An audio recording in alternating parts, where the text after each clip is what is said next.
오늘 우리에게 주시는 하나님의 말씀은 사도행전 15장 7절에서 12절까지의 말씀입니다. 많은 변론이 있은 후에 베드로가 일어나 말하되 형제들아 너희도 알거니와 하나님이 이방인들로 내 입에서 복음의 말씀을 들어 믿게 하시려고 오래전부터 너희 가운데서 나를 택하시고 또 마음을 아시는 하나님이 우리에게와 같이 그들에게도 성령을 주어 증언하시고 믿음으로 그들의 마음을 깨끗이 하사 그들이나 우리나 차별하지 아니하셨느니라. 그런데 지금 너희가 어찌하여 하나님을 시험하여 우리 조상과 우리도 능히 매지 못하던 멍에를 제자들의 목에 두려느냐. 그러나 우리는 그들이 우리와 동일하게 주 예수의 은혜로 구원받는 줄을 믿노라 하니라. 온 무리가 가만히 있어 바나바와 바울이 하나님께서 자기들로 말미암아 이방인 중에서 행하신 표적과 기사에 관하여 말하는 것을 듣더니 아멘. 오늘은 성령 강림 후 22째 주 화요일입니다. 예루살렘 교회에 큰 회의가 소집되었습니다. 회의가 열린 이유는 지금 이방인들이 예수님을 믿고 구원을 받고 있는 그런 일들을 보게 되었는데 베드로를 통해서 또 바나바와 바울을 통해서 예수님을 믿음으로 구원을 받고 어, 놀라운 일들을 보고 있습니다. 그런데 어떤 유대인들은 이 일에 대하여 불만족스러웠고 그것으로 충분하지 않다. 할례를 알아야 한다. 율법을 지켜야 한다. 그래야 구원을 받을 수 있다라고 주장했습니다. 이 일로 안디옥 교회에서 큰 논쟁이 있었고 거기에서 해결되지 않아 지금 예루살렘 교회에서 회의가 소집되었습니다. 이 일들을 섣불리 결론 내리지 않았고 이들은 이렇게 함께 모여서 의논하였습니다. 그리고 오늘은 그 회의 속에서 베드로의 모습을 봅니다. 베드로는 하나님이 보여주신 뜻, 자신에게 보여주신 뜻을 분명하게 밝힙니다. 많은 변론이 있은 후에 베드로가 일어나 말하되 그렇다면 하나님이 베드로에게 보여주신 뜻은 무엇입니까? 먼저 이렇게 말하고 있습니다. 형제들아, 너희도 알거니와 하나님이 이방인들로 내 입에서 복음의 말씀을 들어 믿게 하시려고 오래전부터 너희 가운데서 나를 택하시고 하나님이 베드로에게 보여주신 뜻은 내가 이방인들을 구원하기 위해 오래전부터 너를 선택했다 였습니다. 여기 이 사건은 이 말 속에는 우리가 앞에서 살펴보았던 이방인 고넬료의 회심을 근거로 말하고 있습니다. 베드로의 입을 통해서 전해진 복음의 말씀을 듣고 이방인 고넬료와 그 가족들과 친구들은 믿음을 가졌습니다. 예수님을 믿었습니다. 그리고 성령의 강림을 성령님이 임하시는 것을 보았습니다. 그렇게 예수님을 믿음으로 구원을 얻는 놀라운 일을 그가 보았고 경험했습니다. 그런데 베드로는 지금 그 모든 일들을 경험하면서 이런 것을 깨달았습니다. 오래전부터 하나님께서 나를 선택하셨구나. 오래전이라는 것이 언제를 가리키는지 정확히 알 수는 없지만 이것을 더 거슬러 올라간다면 아마도 예수님을 만나기 전부터라고도 볼 수 있습니다.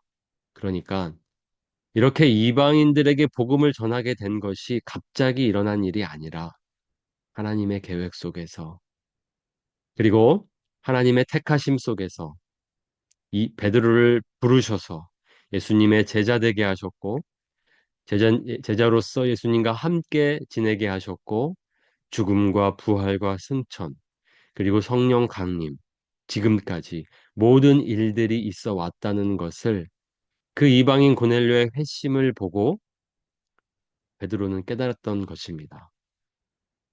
자신에게 일어난 일들을 하나님의 관점으로 깨닫게 된 것입니다. 오래전부터 이렇게 이방인들을 구원하시려는 것이 하나님의 뜻이었구나. 예수님을 그래서 보내주셨구나. 그 모든 것들을 그가 깨달았기에 이렇게 말할 수 있었습니다. 오래전부터 너희 가운데서 나를 택하시고 하나님이 베드로에게 보여주신 뜻은 무엇입니까? 그래서 보여주신 뜻은 오직 구원은 할례를 받거나 율법을 지키거나 그런 행위에서 오는 것이 아니라 오직 예수님을 믿는 믿음으로 오는 것이라는 것을 하나님께서 베드로에게 보여주셨습니다. 어떻게 이방인 고넬료가 성령님을 받았습니까? 선물로 받았습니까? 할례 받지 않았습니다. 율법을 지키지 않았습니다.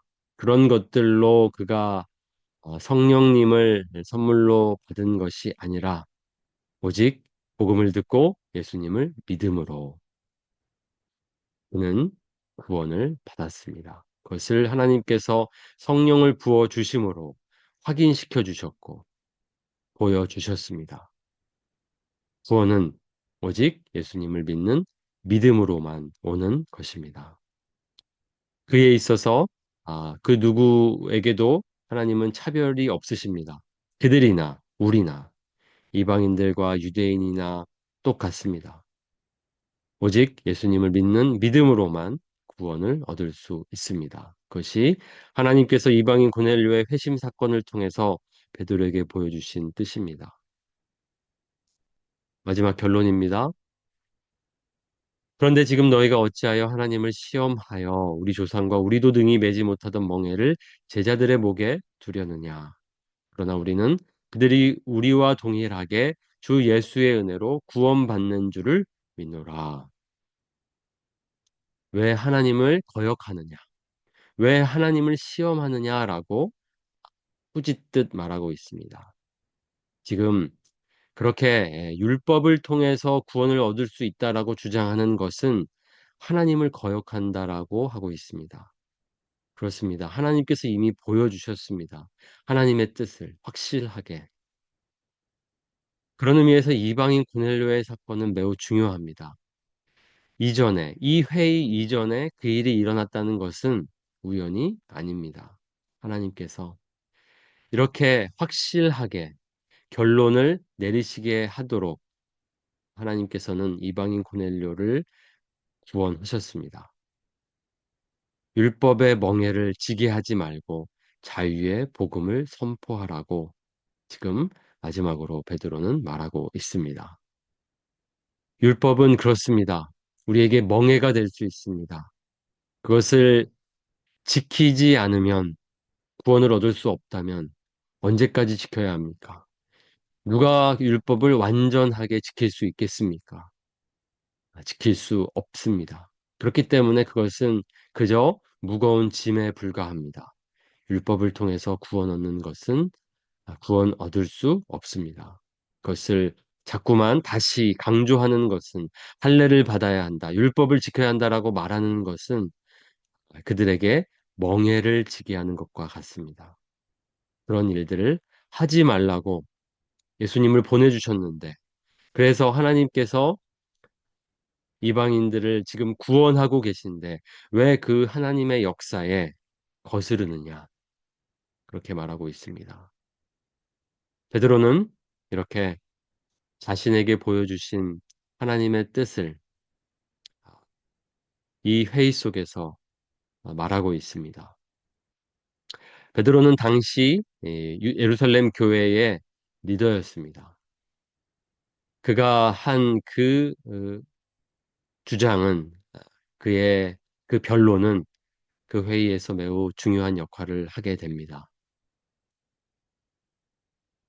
이제서야 사람들이 조용히 이제 바나바와 바울의 이야기에 귀를 기울이게 됩니다. 온 무리가 가만히 있어. 이전까지는 뜨겁게 논쟁했습니다. 그러나 이제 조용해졌습니다. 그리고 이제서야 바나바와 바울에게 귀를 기울이고 그들의 말을 듣습니다. 바나바와 바울이 하나님께서 자기들로 말미암아 이방인 중에서 행하신 표적과 기사에 관하여 말하는 것을 듣더니 오늘 베드로의 이 모습은 멋져 보입니다. 왜냐하면 지금 베드로는 자신의 역할을 다하는 것을 볼 수 있습니다. 이제 사도행전에서 베드로의 이야기는 더 이상 나오지 않습니다. 이 사도행전의 이야기 속에는 이제 베드로의 역할은 여기까지입니다. 이것을 큰 하나님의 어떤 연출이라고 본다면 지금 베드로는 자신의 역할을 최선을 다하여 다하는 것을 볼 수 있습니다. 그는 이제서야 하나님의 대본을 알았습니다. 하나님의 뜻이 무엇이며 하나님의 이 연출을 이해하게 되었습니다. 하나님께서 지금 예루살렘과 온 유대와 사마리아 땅끝까지 지금 복음을 증거하게 하시고 그들을 구원하고 계시는구나. 거기에 나를 부르셨구나라는 것을 깨닫고 자신의 역할을 다하고 있습니다. 그리고 이제 멋지게 퇴장합니다. 그러면서 이제 다음 챕터의 핵심 인물인 바나바와 바울을 사람들로 하여금 주목하게 만들고 있습니다. 인생은 이렇게 사는 것입니다. 하나님의 대본을 알고 우리에게 맡겨진 역할을 최선을 다하여 감당하는 것입니다. 그래서 해야 할 때 하고 또 빠져야 할 때 빠지는 것입니다. 이렇게 퇴장하고 그 다음 이제 챕터의 핵심 인물인 바나바와 바울에게 바톤을 넘기는 베드로의 모습을 봅니다. 우리도 이렇게 살면 좋겠습니다. 우리에게 맡기신 역할 깨닫고 그 역할 다하고 또 다음 주자에게 또 중요한 일들을 맡기면서 그렇게 넘기면서 퇴장할 수 있는 우리들의 삶이 되기를 원합니다. 그렇게 오늘 하루를 우리의 주어진 역할을 다하며 살아갑시다.